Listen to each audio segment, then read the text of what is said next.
Okay, we're back on. I wanted to ask you. Are you happy? What advice would you give an aspiring actor or child actor?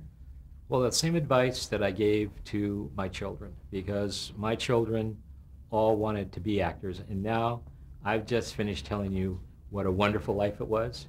But what I told my children was that it's also an awful lot of work. Now, I had a wonderful time, but I realized how hard it was for my parents to have to take me every day.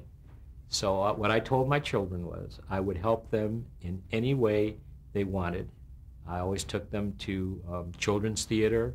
I always tell people when they ask me how to start their kids in the business, tell your kid that whenever there's anything at school, like they say, who wants to be in the play, who wants to read this poem, who wants to do anything where you perform in front of people, to have them do it. But what I told my children was that they could not be in any professional work until they were 18. And so when they wanted to go and drive around to all those interviews, because nowadays, as an actor, you will probably go, unless you're very talented or very lucky like I was, to maybe 30 to 40 interviews, which means you drive wherever, sit in a hot little office, walk in, and have somebody look at you and go, no, your eyes are the wrong color, your hair is the wrong color. And you'll go to 30 to 40 of those before you get one job.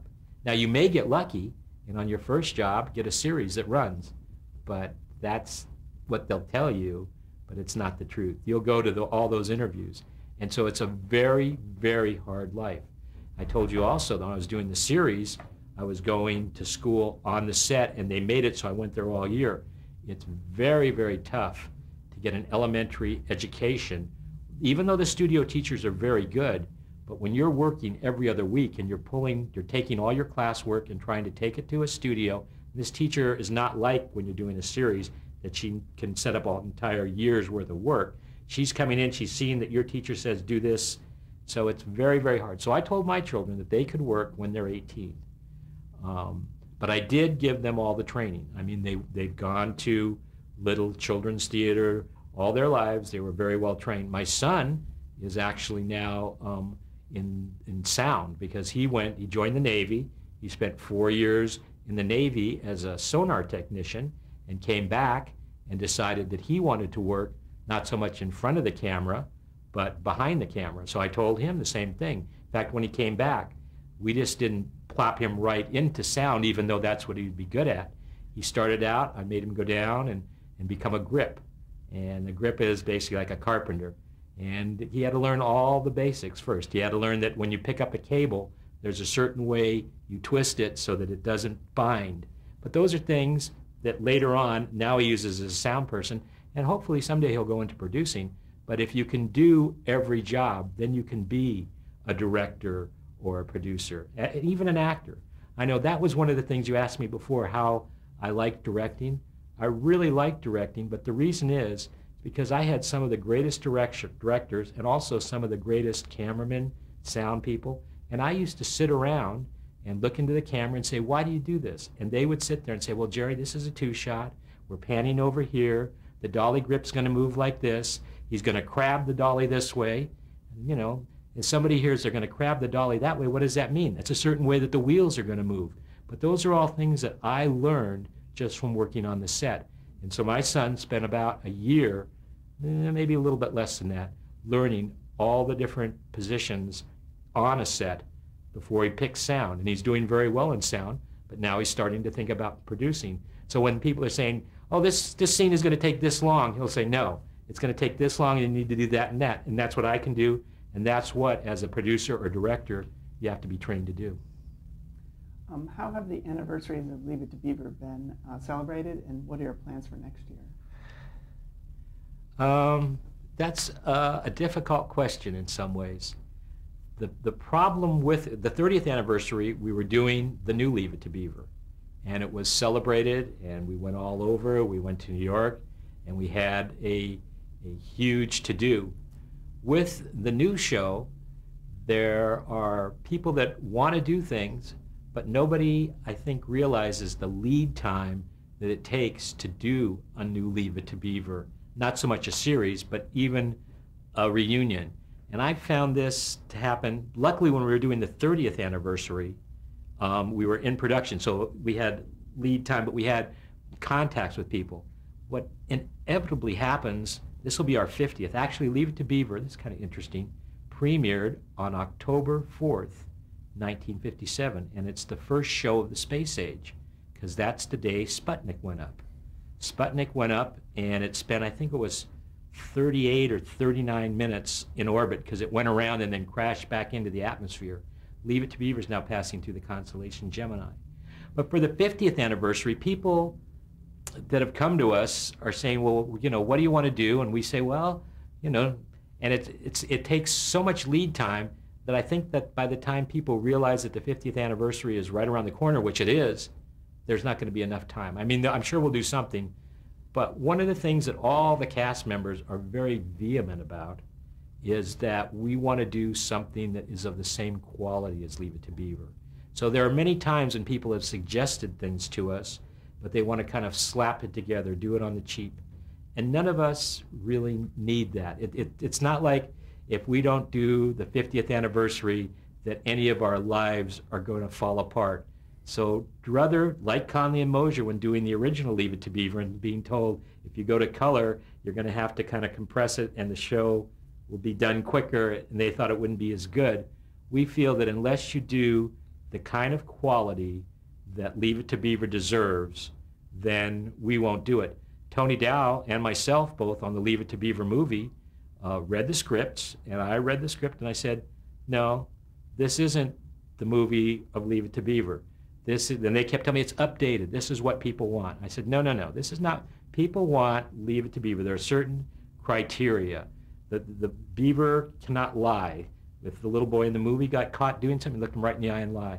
There was a lot of sexual, not terrible things, but there were just things in there that Tony Dow and myself weren't comfortable with. You mean the 90s movie the 90s movie that came out. Yeah. And so Tony Dow and I, basically the studio thought, well, we'll just throw money at them. If we throw enough money at them, they'll come around. And we both turned it down. And it was, you know, the movie did not do well in the theaters. And of course they say, well, that's because nobody's interested in Leave It to Beaver.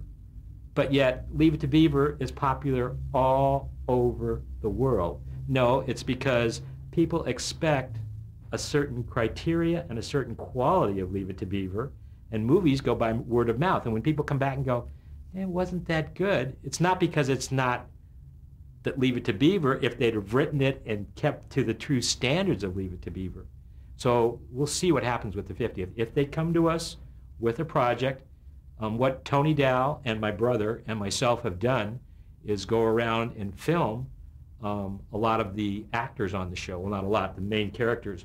Because what I always say is, I and the other actors on Leave It to Beaver are a commodity. A commodity is something, it's not a staple. We're only going to be here for a very short amount of time. That's why I was very happy to be able to archive this. Because when we're gone, there will be no chance of coming back and maybe doing a 100th anniversary of Leave It to Beaver. So the things we leave now are commodities. We are a perishable item. We're only going to be around for so long. Tony and I and my brother went and interviewed Barbara Billingsley. We went and interviewed Ken Osmond. I've interviewed Tony, and Kenny interviewed me. And so we've got all the main characters. We have little videotapes where we asked them questions that we thought would be pertinent. So I don't really know what we'll do for the 50th, but it'd have to be a quality project, at least for me, and it'd have to meet my standards, and I have, for Leave It to Beaver, very high standards for me to be able to participate in it. Okay, and the last question I have, which we ask all of our interviewees, is how would you like to be remembered? I would like to be remembered as an actor, and also as someone who has given back. I now find that because of what I have gained by doing Leave It to Beaver, which was very fun, which wasn't work, that I now can go places, and especially for a lot of people that are less fortunate than myself, can go and either raise money for them at charity events, I mean, it never ceases to amaze me. This actually makes me feel bad in some ways. I will go to a charity event where I walk in and they treat you like, you know, like you're the King of England. They're so nice to you. They're going out of their way.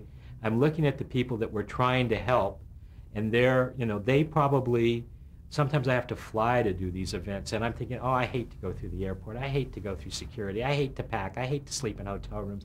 And I get there, and then I look at these people, and they probably, just to get out of bed, had to do so much more work than I had to do for that whole trip. And they came up to me and say, thank you for coming. And it literally breaks my heart that I can't do more of it. So I feel that doing charity work is something where I can give back and really help people. Now, you can't do all of it because, you know, people are always asking you to do things. So I try to be selective. I have diabetes, and diabetes is basically an epidemic in this country that people really don't know about. I found out about it pretty much by accident, so I do a lot of speaking on that. Because of my father, and actually because I'm getting older too, I'm very interested in the subject of aging and how the baby boomers, who are this huge, you know, they say it's the baby boomers, people don't realize it's this huge boom that suddenly, you know, we're going to have all these retired people and a very small workforce to support us. A lot of people really aren't prepared for retirement. You know, they're thinking they're working now and then they're going to retire, but when they get ready to retire, do they have really the ways and means? It's very, very expensive. People don't want to work forever. They're thinking about it. So I'm very interested in the subject of aging and how we're going to treat older people, and psoriasis.